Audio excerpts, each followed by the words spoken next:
नमः मित्राणि, जयतु संस्कृतं जयतु भारतम्। अहम् अभिनवः भवतां सर्वेषां संस्कृतकक्षायां हार्दिकं स्वागतम् अभिनंदनं च करोमि। आगच्छन्तु।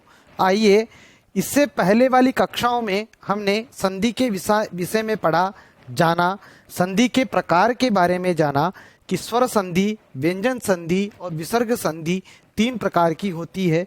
तो इन्हीं प्रकारों में से हम स्वर संधि के बारे में पढ़ रहे थे। स्वर संधि के कितने भेद हैं ये आप जानते हैं। यदि आपकी स्पष्टता नहीं है तो आप स्वर संधि के प्रकार का भेद का वीडियो जो हमने डाला है उसे आप प्लेलिस्ट में जाकर देख सकते हैं। मित्रों, एक आग्रह मेरा आपसे रहेगा कि आप जब भी ऑनलाइन क्लास YouTube पर पढ़ें तब नोटपैड, नोटबुक, रजिस्टर इत्यादि लिखने का साथ में रखें, जिससे कि आप नोट आउट करते रहें, कुछ नियमों को लिखते रहें। जो बात आपको नहीं लगे उसे आप लिखें और अपनी पुस्तक में देखें, उसे मिलाएं। इस प्रकार से आप अध्ययन करेंगे तो निश्चित रूप से वह आपका पढ़ा हुआ स्थायी रूप से आपको रहने वाला है। तो आइए, हम बात कर रहे थे स्वर संधि के भेद के या प्रकार के बारे में। तो स्वर संधि के कितने भेद हैं ये आप जानते हैं। तो यहाँ पर आपको पता है कि स्वर संधि के 8 भेद हैं। वो 8 भेद कौन कौन से हैं मैं आपको एक बार नाम बता देता हूँ। आपको भी इनको याद रखना है और इनके बारे में, इनके नियमों और परिभाषा और उदाहरणों को भी आपको स्पष्टता से समझना है। तो दीर्घ संधि, गुण संधि, वृद्धि संधि, यण संधि, अयादि संधि, पूर्व रूप संधि, पर रूप संधि, प्रकृति भाव संधि। तो आज इस वीडियो में हम आपको यण संधि के बारे में सरल स्पष्ट विधि से नियम, परिभाषा, सूत्र, उदाहरणों सहित बताने वाले हैं। तो हमारे मन में यहाँ पर यह प्रश्न उठता है कि इसका नाम यण ही क्यों हुआ? यण क्या है, क्या अर्थ है यण का, इत्यादि प्रश्न छात्रों के मन में होते हैं। तो आपको जैसा कि विदित है कि हमने गत कक्षाओं में पढ़ा था कि संस्कृत की जो वर्णमाला है जिसे माहेश्वरी सूत्र कहते हैं, आप जानते हैं कि माहेश्वरी सूत्र कितने हैं। तो 14 माहेश्वर सूत्राणि, 14 माहेश्वरी सूत्र हैं। तो उनमें से सूत्र क्रमांक 5 व 6 जो सूत्र है उसमें यण वर्ण आते हैं। तो वह 5वां और 6ठा सूत्र कौन सा है? तो वह है ह, य, व, र, ट, ल, ण। तो इन 2 सूत्रों में यण वर्ण आते हैं। तो आपने देखा 14 माहेश्वरी सूत्रों में से ये 2 माहेश्वरी सूत्र है। तो अब आप छात्र कहेंगे कि सर, जब आपने 5वां और 6वां सूत्र बता दिया तो यहीं पर हमारा अभ्यास भी करवा दीजिए 14 माहेश्वरी सूत्रों का, तो हमें संस्कृत की वर्णमाला याद रहे। तो यहाँ पर मैं आपको जल्दी से 14 माहेश्वरी सूत्र बता देता हूँ, जिनको आप भी उच्चारण करें, आप याद रखें। आयुण, रील, रिक, एओंग, एयोच, हैवरट, लण, यमंगणनम, झबय, घड़दस, जबगड़दस, खप छटत, चटतव, कपय, ससर, हल। तो यहाँ पर आपने यह जाना कि यण संधि में यण शब्द से क्या अभिप्राय है।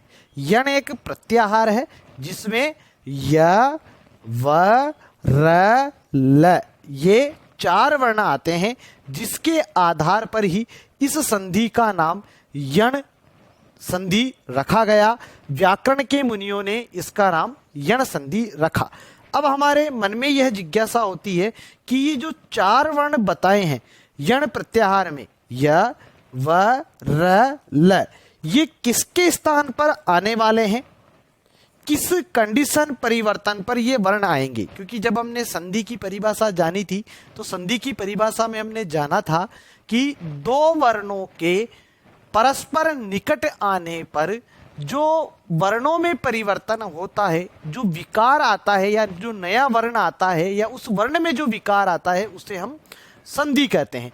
तो यहाँ पर भी कौन सी कंडीशन रहने वाली है, कौन से वर्ण आएंगे, तो इसके बारे में हम कुछ उदाहरणों के द्वारा आपको समझाते हैं। तो देखिए आपके सामने पहला संधि विच्छेद है, यदि धन अपि।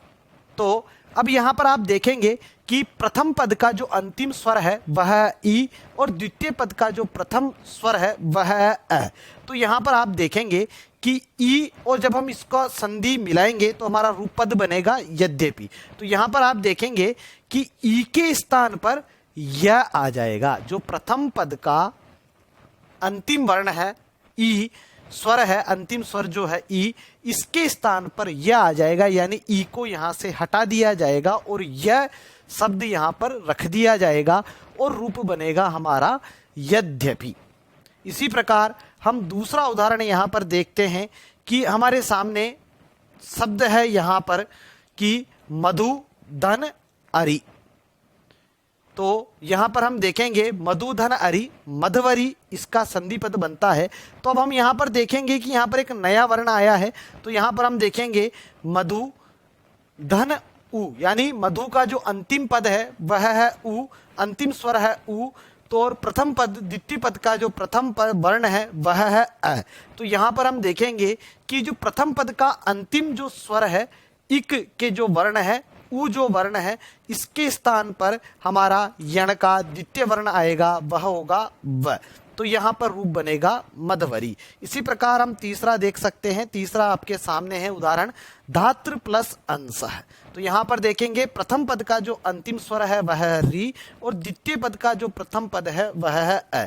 तो यहाँ पर जो प्रथम पद का जो अंतिम स्वर है इसे यहाँ से हटा देंगे और इसके स्थान पर हम री के स्थान पर वर्ण रखेंगे र। तो यहाँ पर हमारा जो शब्द बनेगा संधि होने पर वह बनेगा धात्र अंशः। इसी प्रकार आप चौथा उदाहरण देखेंगे तो यहाँ पर देखेंगे लृ धन आकृति, संधि विच्छेद पद है, संधि करने पर पद बन रहा है लाकृति। यदि हम अब इनको देखते हैं तो हमारा अंतिम जो स्वर है वह है लृ और प्रथम पद, द्वितीय पद का जो प्रथम स्वर है वह है आ। तो यहाँ पर देखेंगे लृ को हटा दिया जाएगा और लृ के स्थान पर हम यहाँ पर ल असम जो वर्ण है उसे रखेंगे यण प्रत्याहार का। तो यहाँ पर हमारा रूप बनेगा, पद जो बनेगा वह बनेगा लाकृति। तो आपने इन नियमों को, इनको देखा, इन उदाहरणों को देखने पर आपको स्पष्ट होगा। ये जो चार उदाहरण है यहाँ पर आपको देखेंगे कि यहाँ पर मैं आपको एक स्पष्ट बता देता हूँ। पाणिनि ने जो इसका परिभाषा बताई है, इसके बाद हम अपनी परिभाषा बनाते हैं इन उदाहरणों के द्वारा। तो सबसे पहले मैं आपको यहाँ पर एक पाणिनि का एक सूत्र है जिसे मैं बता देता हूँ। इको यणचि, यहाँ पर तीन पद है इक यण अचि। तो ये कहता है कि इक के स्थान पर यण होगा अच परे होने पर, यानी अच बाद में होने पर, द्वितीय पद में। तो यहाँ पर हम आप एक स्वर के एक परिभाषा के माध्यम से आप इसे समझ सकते हैं। तो परिभाषा आप इसकी समझें। परिभाषा है कि जब ई, ह्रस्व ई और दीर्घ ईकार के बाद या ह्रस्व उ या दीर्घ उ के बाद या ह्रस्व री या दीर्घ री के बाद या लृ के बाद में यदि विषम स्वर आता है, यदि इनके जैसा समान स्वर नहीं और कोई विषम स्वर आता है तो ई का यह हो जाता है और उ का वह हो जाता है, री के स्थान पर र हो जाता है और लृ के स्थान पर ल बन जाता है। यही यण संधि कहलाती है। आपने इन पीछे के जो उदाहरणों में है आपने भी यही देखा। यद्यपि में यह आया, मधुवरी में वह आया, धात्रंशः में र आया, लाकृति में ल आया। तो आपने इस प्रकार से यहाँ पर इसकी परिभाषा देखी। इसको आप एक दोहे के माध्यम से भी आप इसे याद रख सकते हैं इस नियम को। तो वो दोहा कौन कौन सा है तो मैं आपको यहाँ पर बताता हूँ। ई उ री लृ बाद में यदि विषम स्वर आत यण संधि में ये क्रमशः य व र ल बन जात। यहाँ पर अभिप्राय ये है कि ई के बाद यदि कोई भी स्वर आता है ई को छोड़कर तो वहां पर ई के स्थान पर य हो जाएगा। दूसरी कंडीशन, यहाँ पर चार परिस्थितियां रहने वाली है। दूसरी परिस्थिति होगी कि उ और उ के बाद में यदि कोई असमान स्वर आ जाता है तो वहां पर ऊ के स्थान पर व आएगा। उसी प्रकार री और री के बाद यदि कोई असमान स्वर आता है तो वहां पर री के स्थान पर र वर्ण आएगा। उसी प्रकार री के बाद जो चौथी कंडीशन है, री के बाद यदि कोई असमान स्वर आता है तो वहां पर ल हो जाएगा। तो इस प्रकार से आपने इसकी परिभाषा, दोहा और इसके नियम और सूत्र को आपने जाना। अब हम इन चारों परिस्थितियों के अलग अलग उदाहरणों को देखते हैं। हमारे सामने 4 कंडीशन है। पहली कंडीशन है कि ई, ह्रस्व ई और दीर्घ ई के बाद यदि अस्वर्ण स्वर आए तो यह हो जाता है। तो आइए हम इसका उदाहरण देखते हैं। हमारे सामने है प्रति धन एकम। तो यहां पर हम देखेंगे कि हमारा जो नियम है, नियम के अनुसार जो कंडीशन है, ई यानी प्रथम पद का जो अंतिम स्वर है वह ई होना चाहिए। तो यहां पर हम देखेंगे कि ह्रस्व ई है, हम इसका वर्ण विच्छेद करेंगे तो देखेंगे अंतिम पद प्रत रह जाएगा, ह्रस्व ई है, और उसके बाद असमान स्वर है, असमान स्वर वर्ण है वह ए। तो यहां पर देखेंगे कि हमारे को ई के स्थान पर केवल वर्ण रखना है, तो ई के स्थान पर हमारा वर्ण आएगा य।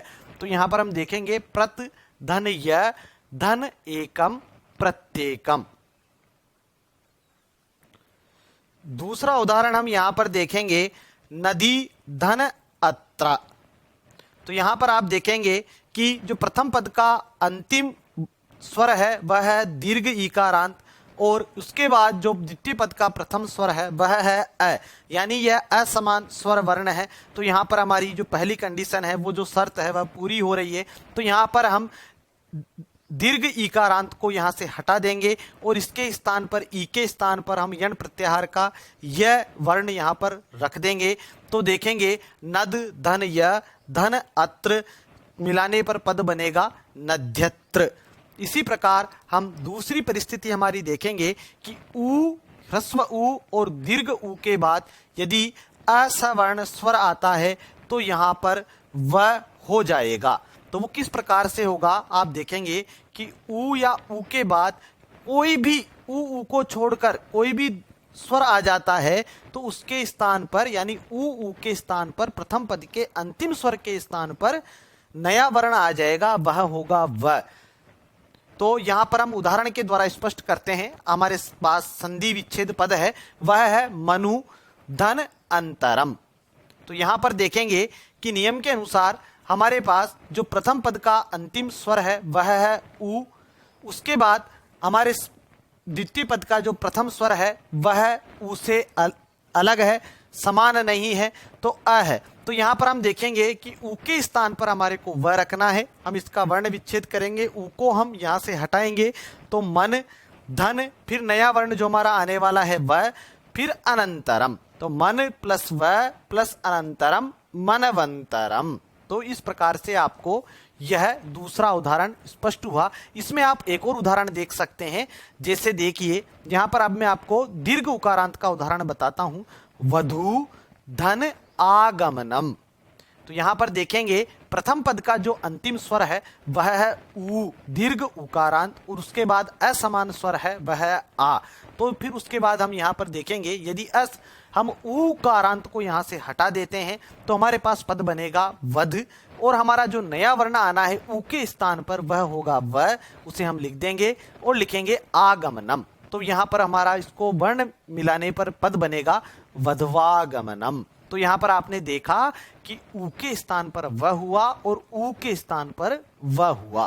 फिर हम हमारी जो तीसरी कंडीशन है इस संधि की, तीसरा जो नियम है उसे हम देखेंगे कि री के बाद में यदि असवर्ण स्वर आ जाता है तो री और री के स्थान पर हम र कर देते हैं। तो उदाहरण के द्वारा हम इसको स्पष्ट करेंगे। उदाहरण है आपके सामने पितृधन इच्छा, पितृधन इच्छा। तो यहाँ पर देखेंगे कि प्रथम पद का जो अंतिम स्वर है वह है री, और द्वितीय पद का जो अंतिम प्रथम स्वर है वह है ई।